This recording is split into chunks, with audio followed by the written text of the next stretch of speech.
So hello everyone, welcome to commerce with Vaishnavi. And आज की इस वीडियो में हम करने जा रहे हैं सेमेस्टर 2 का सब्जेक्ट ई कॉमर्स, और आज हम उसकी यूनिट 1 पूरी ही ख़त्म कर देंगे। सो बने रहिए इस वीडियो में एंड तक, ताकि आपको ई कॉमर्स में फर्स्ट यूनिट से तो कोई भी डाउट ना आए। Okay, so let's get into the video. Okay, so हमारा पहला जो बेसिक टर्म आता है इसमें वो है e commerce and internet commerce. सबसे पहले हम जानेंगे कि ई कॉमर्स क्या होता है। सो ई कॉमर्स नाम से ही पता चल रहा है इलेक्ट्रॉनिक कॉमर्स, मतलब हम जो भी ट्रेड करेंगे, जो भी बाइंग एंड सेलिंग करेंगे, वो कैसे करेंगे? ऑनलाइन करेंगे, थ्रू इंटरनेट मोड करेंगे। Okay, so now let's see the definition of e commerce. E-commerce or electronic commerce refers to the buying and selling of goods and services through electronic system, especially the internet. Okay. It involves conducting business transactions where parties interact electronically rather than direct physical contact. मतलब इसमें जो दोनों party है, जो buyer है और जो कि सेलर होगा, वो दोनों कैसे मिलेंगे? इंटरनेट के थ्रू मिलेंगे, ना कि फिजिकल अपीयरेंस के थ्रू मिलेंगे, आमने सामने नहीं मिलेंगे। Okay, e commerce includes not just online shopping but all forms of business transactions conducted over computer network. क्या बोल रहा है लास्ट लाइन में कि ये सिर्फ और सिर्फ शॉपिंग से लेना देना नहीं है इसका, बट ऑनलाइन हम जो भी चीज़ें करते हैं उसको हम क्या कहते हैं? E commerce. Okay, let's see the key characteristics of e-commerce. Okay, so first one is ubiquity. E-commerce is available where everywhere and at all times as long as user have internet access. जब तक आपके पास internet access होगा तब तक हम e-commerce को use कर सकते हैं। Consumer access is not limited by physical location और टाइम। इससे फर्क नहीं पड़ता कि आपकी लोकेशन कहाँ पे और आपका टाइम क्या है। Okay, Global reach. E-commerce enables businesses to market and sell products across national and cultural boundaries, expanding market scope far beyond traditional local markets. अब सपोज आपने अमेजोन से कोई पार्सल मंगवाया, तो उसमें हम देखते हैं कि जैसे कि आपका जो पार्सल आ रहा है या कुरियर आ रहा है वो बैंगलोर से आ रहा है, कहीं और से आ रहा है, तो हमें अब ये क्या कह रहा है, हमें इससे मतलब नहीं है कि आपका प्रोडक्ट कहाँ से आ रहा है, क्योंकि आपको ऑनलाइन में ये होता है कि लाइक बाउंड्री बेनिफिट मिलता है आपको। आप यहाँ से सामान बाहर भी एक्सपोर्ट कर सकते हैं, इंपोर्ट भी कर सकते हैं and through out the India भी कर सकते हैं आप। Okay, universal standards. Internet and web technologies use common global standards that enable seamless communication and transactions across all platforms and countries. यहाँ पे इसका मतलब भी सेम ही होगा। Richness of information. E-commerce platforms can support detailed text, audio, video, photos and interactive content. अब अगर हम कोई वेबसाइट खोलते हैं, कुछ भी खोलते हैं, तो उसमें हम देख सकते हैं कि जो भी आउटफिट हमें परचेज करना होता है वो आउटफिट किसी न किसी ने पहना होता है, किसी भी मॉडल ने पहना होता है, तो हम उसको देख सकते हैं कि अच्छा ये पहनने के बाद ऐसा दिखेगा, इसकी स्लीव्स यहाँ तक आएंगी, इसकी जो लाइक अगर जीन्स है तो इसकी फिटिंग ऐसे आएगी, कितने साइजेस, तो हमें सब कुछ फोटोज, वीडियोस, हर चीज़ दिखती है। आजकल तो वीडियोस भी दिखती है, हम ऐसे ऐसे स्वाइप करेंगे तो हम देख सकते हैं कि उसमें मतलब पहने हुए चीज़ें भी वो वीडियो एज अ वीडियो में दिखाते हैं। अगर आप बैग परचेज कर रहे हैं तो शोल्डर बैग्स के भी एड्स दिखाते हैं कि वो कितने बड़े साइज में होंगे, कैसी लेंथ होगी उसकी, तो ये उसी की बातें कर रहा है। Richness of information. आप जितनी भी इंफॉर्मेशन होगी, आप थोड़ा सा नीचे जाएंगे तो आपको सब कुछ डिटेल में मिल जाता है। इनफैक्ट आप जिन लोगों ने परचेज कर रखा है आप उनकी फोटोज वीडियोस भी देख सकते हो उसमें। तो रिचनेस ऑफ इन्फॉर्मेशन मतलब अगर आप कहीं शॉप पे जाओगे तो हो सकता है शॉपकीपर आपको 2-4 चीज़ें बताना भूल जाए, लेकिन ऑनलाइन वो सारी चीज़ें लिखी हुई पड़ी होंगी तो वो सबका सब कुछ ही डाल देते हैं उसके अंदर, है ना। तो आपको कुछ और जानने की ज़रूरत पड़ती ही नहीं है, उसमें सब कुछ होता है। Interactivity and personalization. Customers and sellers can interact directly during the transactional process. Website can also personalize content and offer based on customer behavior and preferences. अब अगर आप रेगुलर बायर्स हो तो आपको थोड़े से ऑफर्स और डिस्काउंट्स भी मिल जाते हैं, पर्सनलाइजेशन भी मिल जाता है। कभी कभी जैसे मैंने एक बार मेराजो से एक बैग परचेज करा था, तो उनका भी बार बार कॉल आ रहा था कि आपको हमारा प्रोडक्ट कैसा लगा, उसमें कोई आपको ऐसा लगा हो कि ये चीज़ अच्छी नहीं है, वो नहीं है, तो यू कैन टेल अस। तो वो रेगुलर फीडबैक्स भी लेते हैं। Evaluation of internet and commerce. अब हम देखेंगे कि धीरे धीरे ये इवॉल्व कैसे हुआ. The internet is the backbone of modern commerce because it provides a global network that connects buyers and sellers electronically. अब ये बायर और सेलर को कैसे कनेक्ट कर रहा है? इलेक्ट्रॉनिकली, ऑनलाइन कनेक्ट कर रहा है ये सबको. Initially e commerce grew through innovations like electronic funds transfer, जिसको हम EFT बोलते हैं, and electronic data interchange, EDI बोलते हैं, which supported business transactions without paper. अब यहाँ पे सब कुछ ऑनलाइन हो रहा है, तो इसमें हर एक चीज़ ऑनलाइन ही होगी, तो हमें किसी भी फिजिकल कॉपी की रिक्वायरमेंट नहीं होगी. सब कुछ कैसे होगा? ऑनलाइन मोटिव से होगा. ओके.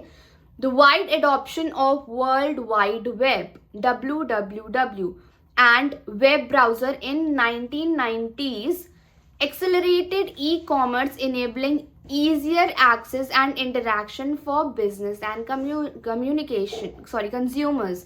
अभी क्या कहना चाह रहे हैं कि जब भी हमारे में इंटरनेट आया, जब WWW आया 1990s में, वैसे ऑनलाइन का ट्रेंड अभी ज़्यादा इंक्रीज हुआ है, 20s में इंक्रीज हुआ है, लेकिन जब WWW आया था तो इसने एक एक्सेलरेट दिया था, एक बूम दिया था, ई कॉमर्स को एक प्लेटफॉर्म दिया था कि वो अपना इंटरनेट पे ऑनलाइन चीज़ें बाय और सेल कर सकते हैं.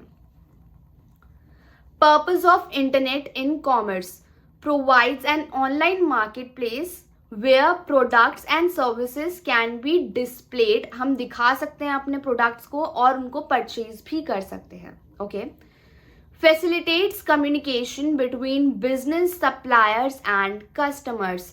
अब इसमें हम किस किस के बीच में कम्युनिकेट कर सकते हैं? हम बिजनेस से भी कर सकते हैं, जो माल बेच रहे हैं उनसे भी कर सकते हैं, जो माल खरीद रहे हैं उनसे भी कर सकते हैं हम. Okay.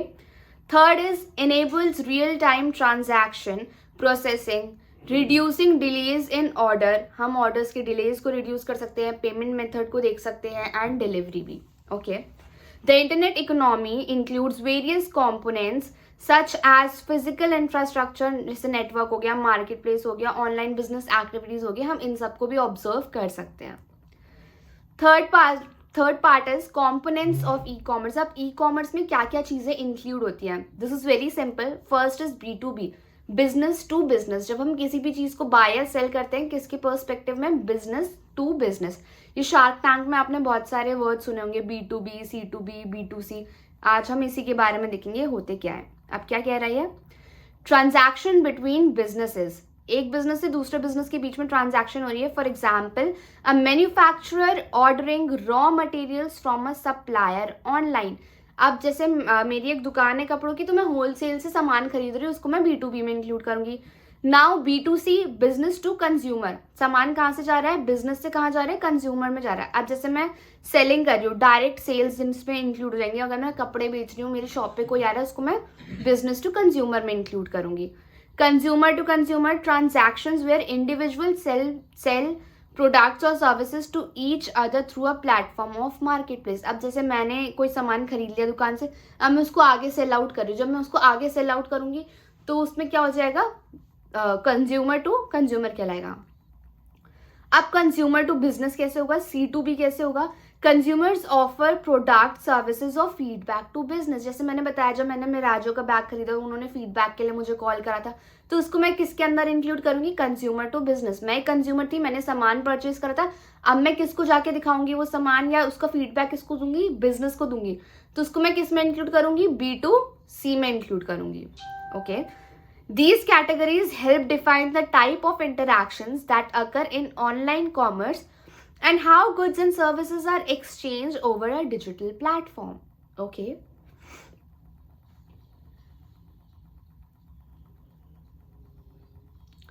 Now, fourth is business operations in e-commerce versus traditional commerce. ये question हमेशा आता है एग्जाम में, and this question is very important. इसका डिफरेंस भी आता है एग्जाम में, तो इसको आप ज़रूर अच्छे से देखिएगा. Traditional commerce. अब ट्रेडिशनल कॉमर्स क्या होता है? मतलब पहले टाइम पे कैसे बाइंग एंड सेलिंग होती थी, हम कैसे सामानों को खरीदते थे, उसको हम बोलते हैं traditional commerce. Okay. So traditional commerce हमें यहाँ पे डिस्क्राइब कर रखा है. Transactions are conducted through physical store. हम दुकान पे जाते थे सामान खरीदने के लिए, ठीक है, ना कि हम ऑनलाइन फ़ोन उठाया. अभी हमें कुछ भी चाहिए होता है, अगर हमें नॉर्मल मम्मी अगर घर पे बैठी हुई है, मम्मी कहती है ब्रेड ले आओ, धनिया ले आओ, तो हम क्या करते हैं? फ़ोन उठाते हैं, जेप्टो खोलते हैं, ब्लिंकिट खोलते हैं और ब्लिंकिट मार देते हैं सीधा. बट इसमें ऐसा नहीं है. पहले क्या करते थे? पहले हम जाते थे, सामान लेकर घर आते थे. Okay. Customers and sellers interact face to face. अब हम जाएंगे तो हम फेस टू फेस ही इंटरैक्ट करेंगे एक दूसरे से, जो कंज्यूमर होगा और जो बायर होगा, दोनों के दोनों। Operations involve paper work, manual record keeping and physical inventory management. अगर मैंने एक दुकान खोल रखी है तो मुझे इन्वेंट्री मैनेजमेंट भी करना पड़ेगा, या आपका आगे सब्जेक्ट भी आएगा एक, हमें इन्वेंट्री मैनेजमेंट करना पड़ेगा। उसमें क्या करना पड़ेगा, मुझे एक जगह चाहिए होगी प्रॉपर जहाँ पे मैं सामान रखूँगी, जहाँ से सामान देखेंगे लोग, डिस्प्ले होगा सामान। हम दुकान पे राशन लेने जाते हैं, कपड़े लेने जाते हैं, तो उनका प्रॉपर एक जगह होती है ना, प्लेस होती है। Business hours are restricted to specific time. अब अगर मैं कोई दुकान चला रही हूँ, मैं किसी दुकान पे बैठी हूँ, तो ऐसा तो है नहीं कि मैं सुबह के 6 बजे से लेके रात के 6 बजे तक, मतलब रात के 6 नहीं, लाइक अगले दिन सुबह 6 बजे तक मैं प्रॉपर बैठी ही हुई हूँ दुकान पे, ऐसा तो नहीं होता ना। दुकान का एक परफेक्ट टाइम ड्यूरेशन होता है। जैसे 9 बजे से दुकान खुल रही है तो शाम को 8-9 बजे 10 बजे दुकान बंद हो जाएगी। बट ऑनलाइन ये चीज़ नहीं होती है। ऑनलाइन हम क्या कर सकते हैं, ऑनलाइन कोई टाइम लिमिट ही नहीं होती। अगर रात के 2 बजे भी मुझे लग रहा है कि अरे यार ये सामान मैंने ऑर्डर नहीं करा था, ये मैं ऑर्डर कर लेती हूँ, मुझे परसों शादी में जाना है, तो मैं फ़ोन उठाऊंगी, मेरे को लिपस्टिक चाहिए सपोज, तो मैंने लिपस्टिक ऑर्डर कर दी, वो मेरी कल तक आ जाएगी। 1 डे डिलीवरी भी होती है, फास्ट डिलीवरीज भी होती है। ओके, अब हम देखेंगे ई कॉमर्स ऑपरेशन। अब ई कॉमर्स में क्या होता है, transactions are conducted online through websites और ऐप्स। हम किसी भी ऐप और वेबसाइट के थ्रू ही लोगों से कनेक्ट करते हैं। Buyers and sellers interact digitally. हम एक डिजिटल प्लेटफॉर्म के थ्रू ही इंटरैक्ट करते हैं एक दूसरे से। Operations are automated using internet technologies. उसमें जो भी चीज़ें होती हैं वो सारी कैसे होती है, इंटरनेट के थ्रू ऑटोमेटेड होती है वो सारी चीज़ें, ठीक है। उसको कोई बंदा बैठ के ऑपरेट नहीं करता। जैसे साइड में एक छोटा सा चैट बॉट का भी फीचर आप लोगों ने देखा होगा, तो क्या है, वो प्री इंस्टॉल्ड होता है ऐप में, ठीक है। ऐसा नहीं है कि कोई इंसान बैठ के उसको रेगुलेट कर रहा है, ठीक है। Online stores are open 24/7 without time और जियोग्राफिक लिमिटेशन। मैं कहीं पूरी इंडिया में कहीं पे भी बैठी हूँ, मैं अमेजोन खोल के सामान ऑर्डर कर सकती हूँ, कोई जियोग्राफिकल रीजन की लिमिटेशंस नहीं है मेरे पास। Order processing, payment, inventory management, customer service are largely automated and manage digitally. अब जैसे मेरे को अगर इन्वेंट्री मैनेजमेंट था, मुझे वहाँ पे इन्वेंट्री क्या करनी पड़ती थी, शो करनी पड़ती थी, मुझे प्रॉपर एक जगह चाहिए थी। अब ये क्या है, सपोज मैं कप्स का बाइंग एंड सेलिंग कर रही हूँ, तो मैं क्या कर सकती हूँ, मेरे पास अगर मेरा घर है तो एक छोटा सा रूम बना सकती हूँ, मैं उसी रूम में सारा सामान भर दूंगी। जब भी मेरे पास ऑर्डर आएंगे मैं उस ऑर्डर को पैक करके वापस कर दूंगी, तो मेरे को एक प्रॉपर प्लेस इन्वेंट्री मैनेज करने की जरूरत नहीं पड़ेगी। Okay, now fifth is benefits of e commerce. अब ई कॉमर्स की हम बेनिफिट्स देखेंगे, तारीफें देखेंगे कि ई कॉमर्स कैसे बेटर है हमारी लाइफ के लिए in comparison to traditional commerce. So पहला है ऑर्गेनाइजेशन के पर्सपेक्टिव में हम देखेंगे बेनिफिट टू ऑर्गेनाइजेशन, कि किसी ऑर्गेनाइजेशन को ये क्या बेनिफिट्स देता है। सबसे पहला वाइडर मार्केट रीच। अगर मैंने ऑनलाइन किसी चीज़ को डिस्प्ले करा है, अमेजोन में कोई प्रोडक्ट डिस्प्ले करा है, तो क्या होगा, उसको एक वाइडर मार्केट रीच मिलेगी। मतलब ऐसा नहीं होगा अगर मैं नोएडा में स्टोर खोलूंगी सिर्फ नोएडा के लोग आएंगे, लेकिन इसमें ऐसा नहीं होगा। मैं ऑनलाइन अगर कोई भी चीज़ डिस्प्ले करूंगी तो उसको ऑल ओवर इंडिया लोग देख सकते हैं और उसको खरीद सकते हैं। लो ऑपरेशनल कॉस्ट, मुझे कोई ऑपरेशनल कॉस्ट की ज़रूरत है ही नहीं, क्योंकि ना ही मेरा इन्वेंट्री मैनेजमेंट के लिए जगह लग रही है, ना ही लेबर्स लगेंगी बहुत सारी। लोग मतलब लाइक जो डिलीवरी वाला होगा वो आएगा मेरे पास, मैं ऑर्डर पैक करूँगी और वो ले जाएगा उस ऑर्डर को। 24/7 बिजनेस अवेलेबिलिटी होगी। लोग कभी भी मेरे शॉप को खोल के, अमेजोन पे खोल के कुछ भी ऑर्डर कर सकते हैं। इम्प्रूव डेटा एंड इनसाइट, उसमें और अच्छे से डेटा डाल सकती हूँ मैं। बाइंग और सेलिंग को मैं पर्सनलाइज मार्केटिंग भी कर सकती हूँ उसमें मैं। फ्लेक्सिबिलिटी होगी। E commerce platform can scale operations rapidly based on demand के बेस पे मैं उसको बूस्टअप भी कर सकती हूँ। अब कंज्यूमर्स को, जो इंसान खरीद रहा है ऑनलाइन सामान, उसको क्या बेनिफिट होगा हम वो देखेंगे। सबसे पहला तो कन्वीनियंस होगा, can shop any time from any location without visiting the physical store. अब अगर हमें बाहर जाना होगा तो बाहर हमें जाने के लिए रेडी होना पड़ता है, तो मुझे यहाँ पे वो चीज़ नहीं करनी। मैं सिंपली बैठी हुई हूँ, मैं फ़ोन उठाऊंगी, फ़ोन उठा के जो भी है उसमें अमेजोन, फ्लिपकार्ट जो भी है उसमें मैं सामान डालूंगी और मैं ऑनलाइन बैठ के उसमें शॉप कर सकती हूँ ईजिली, ठीक है। ब्रॉडर प्रोडक्शन सिलेक्शन, अब मुझे एक ही वेराइटी की 1000 चीज़ें बिना कहीं जाए घर पे बैठे बैठे दिख सकती है ना। तो ये क्या होगा, ब्रॉडर प्रोडक्ट सिलेक्शन। मेरे को एक ब्रॉडनेस मिल गई कि मैं प्रोडक्ट को सेलेक्ट कर पाऊँ, ठीक है। इजी प्राइस कंपैरिजन, अब मैं उसको स्क्रॉल करूंगी तो मैं क्या देखूंगी, यहाँ पे अलग अलग प्राइसेस मेंशन होते हैं, कि कोई और सेलर उसको किसी और रेट पे सेल कर रहा है, किसी और रेट पे सेल कर रहा है, किसी और रेट पे सेल कर रहा है, और जो डिफरेंट फीचर्स होंगे वो भी मैं कंपेयर कर सकती हूँ, तो मुझे ज़्यादा दिमाग लगाने की ज़रूरत ही नहीं है उसमें। पर्सनलाइज्ड एक्सपीरियंस भी, अब based on browsing history and purchase e commerce site can offer recommendation. अब ऐसा होता है ना कि अगर मैं एक चीज़ ऑर्डर कर दूँ तो मैं अमेजोन खोलूंगी तो वो चीज़ें मेरे को ज़्यादा दिखने लगती हैं। एक बार एक चीज़ कोई मैं सर्च कर दूँ उस पर, तो जो भी उस ऐप पे चीज़ें होंगी मेरे को वो ज़्यादा वो दिखाने लगेगा। आ रही बात समझ में? तो पर्सनलाइज्ड एक्सपीरियंस के हिसाब से भी वो मेरे को प्रोडक्ट्स व्यू करेगा। अब सोसाइटी को क्या बेनिफिट हो रहा है? सबसे पहला environmental impact, reduce need for physical store and paper transactions भी कम होंगे, जब मैं स्टोर ही नहीं खरीदूंगी पेपर ट्रांजैक्शंस भी नहीं होंगे। कार्बन फुटप्रिंट्स भी कम होंगे। Job creation in new areas, while e commerce changes the nature of work, it create jobs in IT, logic state. अब जैसे अगर मैंने कोई प्लेटफॉर्म बिल्डअप करा है तो उसके लिए मुझे IT डिपार्टमेंट के लोग लगेंगे काम करने के लिए, डिजिटल मार्केटिंग के लोग लगेंगे, उसको समझने के लिए लोग लगेंगे, आ रही है बात समझ में, SEOs करने के लिए लोग लगेंगे, क्योंकि उसमें मेरा पेज भी फिर टॉप रैंक करना चाहिए। Okay, third is accessibility. अब ये भी बहुत ईजी है। People who can not visit physical store because of disability, या कोई डिस्टेंस का वो है इनको, तो क्या होता है प्रोडक्ट्स और सर्विसेज ऑनलाइन भी हो जाती हैं भाई। सारे सबके आंसर्स ऑलमोस्ट सेम ही है, आपको 2-4 चीज़ें याद करनी है, आप सारे आंसर्स अच्छे से फ्रेम कर सकते हो खुद से, और नोट्स भी आपके सामने हैं ही, तो आपको ज़्यादा दिमाग लगाने की ज़रूरत ही नहीं है। सब कुछ आपको प्लेटर पे रख के दिया जा रहा है, आपको सिर्फ कंज्यूम करना है, याद करना उन चीज़ों को, ठीक है। Now the last topic is challenges of e commerce, challenges या लिमिटेशंस ऑफ ई कॉमर्स, ठीक है। अब इसमें हम ई कॉमर्स के नेगेटिव इम्पैक्ट देखेंगे, ठीक है। सबसे पहला है security and privacy concern. Online transactions involve sensitive data, जैसे आप पेन वगैरह भी डालोगे उस वेबसाइट पे, ऑनलाइन आपको उसको पेमेंट भी करनी पड़ेगी, and risks of data breaches, cyber attacks pose significant threat. अब अगर एक चीज़ के हम इतने सारे बेनिफिट्स ले रहे हैं तो कोई ना कोई साइड इफेक्ट या चैलेंजेस तो होंगे उसके। तो यहाँ पे चैलेंज क्या मिल रहा है हमें कि साइबर अटैक हो सकता है हमारे ऊपर, अगर हम पिन डाल रहे हैं हो सकता है कोई हैक कर ले, या वहाँ से पिन लेके वो हमारे बैंक अकाउंट से पैसे निकाल दे। तो हमें हमेशा जो वेबसाइट्स नोन होती हैं जिससे सब परचेज कर रहे होते हैं उसी से करना चाहिए, किसी भी आलतू फालतू वेबसाइट पर जाके आपको अपनी डिटेल्स नहीं शेयर करनी है उस पर।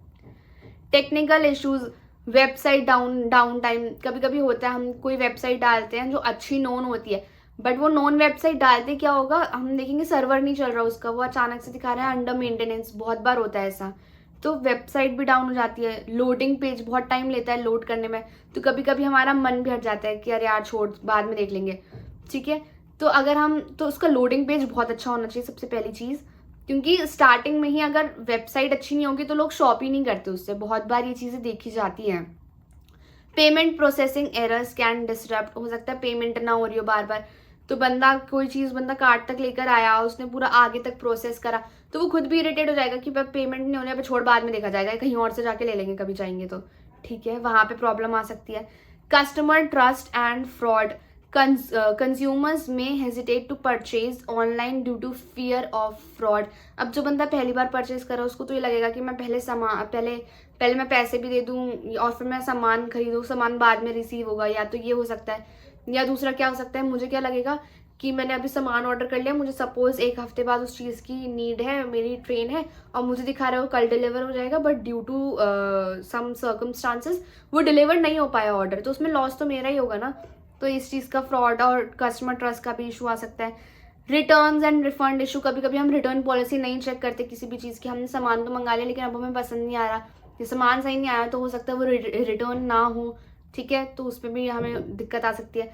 Digital divide, people without access to reliable internet और digital skills may be excluded from online commerce. Easy.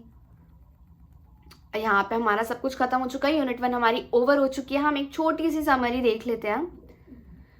Okay, so e commerce is fundamentally a digital form of commerce that enables by the internet and technologies. ये line clear है हमें कि यह online technology के through होता है। It contrast without traditional commerce by providing global reach मिलती है हमें इससे, पूरी दुनिया में लोग हमें जान सकते हैं, हम अपना प्रोडक्ट दिखा सकते हैं, कॉन्स्टेंट अवेलेबिलिटी 24/7 अवेलेबल रहेगा एंड ऑटोमेशन होगा, सब कुछ ऑनलाइन होगा, IT से रिलेटेड होगा सब कुछ इसमें already, and reduce dependence on physical infrastructure, मुझे किसी भी स्टोर या शॉप की ज़रूरत नहीं होगी इसमें। While it offers major benefits like convenience, हमें कन्वीनियंस मिलता है, हमने देखा भी उसकी बेनिफिट्स में देखा था जो भी कंज्यूमर को मिल रहे थे, मार्केट प्लेस को मिल रहे थे, कॉस्ट सेविंग हो रहा है, मेरे पैसे बच रहे हैं, मुझे कोई स्टोर नहीं खरीदना पड़ रहा, पूरी इन्वेंट्री मैनेज नहीं करनी पड़ रही है, एक्सेसिबिलिटी मिल रही है मुझे, challenges such as security technical, अब ये थोड़ी से इसके ड्रॉबैक्स आ गए हैं, लिमिटेशंस आ गए हैं कि मुझे सिक्योरिटी चैलेंज फेस करना पड़ सकता है, टेक्निकल चैलेंज इश्यूज आ सकते हैं, मुझे कस्टमर का ट्रस्ट बिल्डअप करने में मुझे टाइम लगेगा, and must be address for sustained growth. Okay, so यहाँ पे हमने 20 मिनट्स में पूरा यूनिट 1 कवर कर लिया है ई कॉमर्स का। अब नेक्स्ट वीडियोस इसकी यूनिट 2, यूनिट 3 और यूनिट 4 की भी बनेंगी। ये वाला जो यूनिट 1 था इससे बहुत क्वेश्चंस आते हैं, तो आई वॉन्ट यू ऑल कि आप इस वीडियो को लाइक ज़रूर कर देना ताकि मुझे भी मोटिवेशन मिले कि जो मैंने पढ़ाया वो आप लोगों को समझ आया है, एंड चैनल को सब्सक्राइब भी करिएगा ताकि हमें भी ऐसा फील हो और आपको भी लगे कि हाँ जो नेक्स्ट वीडियोस आ रही हैं वो आपको रिक्वायर्ड है, क्योंकि आगे जो भी वीडियोस आएंगी उसमें हम सारे ही जो भी पेपर्स हैं प्रीवियस ईयर क्वेश्चन है, क्योंकि वो हर साल रिपीट होते हैं क्वेश्चंस, सारे नहीं बट हाँ ऑलमोस्ट रिपीट होते हैं क्वेश्चन, वो हम देख सकते हैं, एग्जाम पेपर पैटर्न देख सकते हैं, आंसर्स कैसे लिख सकते हैं वो हम देखेंगे एग्जाम में, और आप चैनल को सब्सक्राइब कर लीजिए इसीलिए। So thank you so much for watching, bye.